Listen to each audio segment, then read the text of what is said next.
What do professional traders think about this active stock today and what to expect tomorrow? Let's hear it firsthand from the one and only Clay Trader.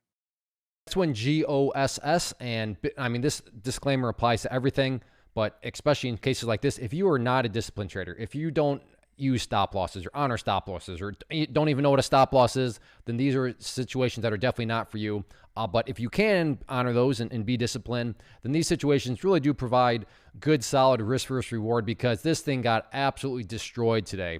And of course, there are no guarantees, but when stocks get absolutely destroyed, there can be some good, solid, even if it's just a dead cat bounce from a trading standpoint, that can still produce some very dynamic movement. And what I find interesting about this one is the price has started to go sideways. Now, let me really reiterate, and I wish I could say trading was this easy, just because the price had a huge gap down, just because the price then continued to get smashed and then started to go sideways, does not mean that for sure guaranteed this is the bottom and for sure guaranteed it's going to bounce back up. Now, is it rational? Is it logical to think that, okay, it's starting to go sideways, maybe this could be some sort of bottom? Yeah, that is definitely a plausible thought to have. But just remember, it's not a guaranteed outcome. So point here being is you have some sideways movement right here with that key level of support being at 215.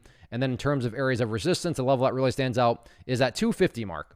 Can the price get a break above 250? And if it can, I mean, even if it just goes up there and retests those highs compared to what's being risked, you could be looking at a very favorable risk for reward scenario. But you also have to acknowledge that there isn't a component of trying to catch a knife here, and that's where you got to be very, very careful. But if you can be disciplined and you know how to structure those trade plans, then like I said, from a risk reward standpoint, certainly a very interesting setup.